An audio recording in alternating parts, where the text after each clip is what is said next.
दोस्तों नमस्कार। आज हम बात करेंगे राजकुमार रोत के संसद में मचाए भौकाल की, जिसने पीएम मोदी की भी नींद उड़ा दी है। जी हां, रोत ने संसद में केंद्र की मोदी सरकार पर जबरदस्त हमला बोलते हुए पूरे देश को सोचने पर मजबूर कर दिया है। संसद में बोलते हुए बवाल काट दिया। तो चलिए जानते हैं कि रोत ने आखिर आदिवासियों के लिए ऐसी क्या मांग कर दी कि संसद में बवाल मच गया। भारत आदिवासी पार्टी के सांसद राजकुमार रोत लोकसभा में मोदी सरकार की धज्जियां उड़ा रहे हैं।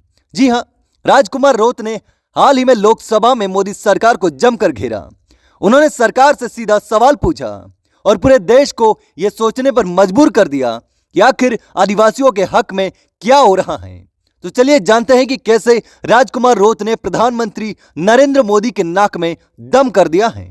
लोकसभा में अपने कड़े शब्दों में राजकुमार रोत ने मोदी सरकार को आड़े हाथ ले लिया। उनका कहना था कि संविधान दिवस के मौके पर हम सिर्फ रस्मी तौर पर आयोजन करते हैं, लेकिन संविधान में जो प्रावधान आदिवासियों के हक में हैं, उन्हें धरातल पर लाने की कोशिश क्यों नहीं की जा रही। हम संविधान दिवस मनाते हैं, बिरसा मुंडा की जयंती मनाते हैं, लेकिन संविधान में जो आदिवासियों के लिए प्रावधान किए गए हैं, उन्हें लागू क्यों नहीं किया जा रहा। मोदी सरकार से सवाल करता हूं कि संविधान की 5वीं अनुसूची को कब तक लागू किया जाएगा और क्यों उसे लागू नहीं किया गया। यह 5वीं सूची सीधे तौर पर आदिवासियों के संरक्षण से जुड़ी है, लेकिन सरकार इसे अनदेखा कर रही है। राजकुमार रोत ने मोदी सरकार को याद दिलाया कि संविधान की 5वीं और 6ठी सूची के तहत आदिवासियों की जमीन पर किसी भी प्रकार का कब्जा करने से पहले ग्राम पंचायत की अनुमति जरूरी है, लेकिन सरकार ने इसे पूरी तरह से नजरअंदाज करते हुए उद्योगपतियों को बिना अनुमति के आदिवासियों की जमीनें अलॉट कर दी।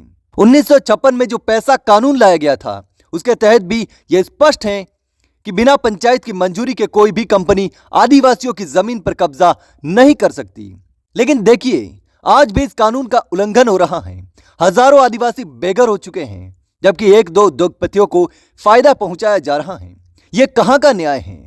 राजकुमार रोत ने साफ कर दिया कि यह सरकार सिर्फ राष्ट्रहित की बात करती है, लेकिन असल में यह राष्ट्रहित नहीं, कुछ बड़े उद्योगपतियों का निजी फायदा है। आदिवासियों की स्थिति और उनके हक का कोई ध्यान नहीं दिया जा रहा।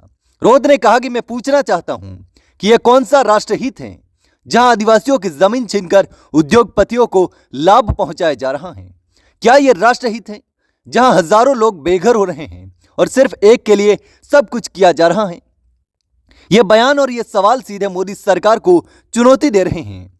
राजकुमार रोत ने स्पष्ट किया है कि अगर यह स्थिति नहीं बदली तो उनकी आवाज और तेज होगी और वे इस मुद्दे को हर स्तर तक उठाएंगे।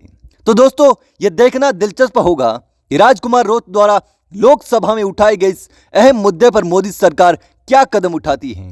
क्या सरकार आदिवासियों के अधिकारों को लेकर कोई ठोस कदम उठाएगी या फिर राजकुमार रोत की आवाज यूं ही हवा में उड़ जाएगी।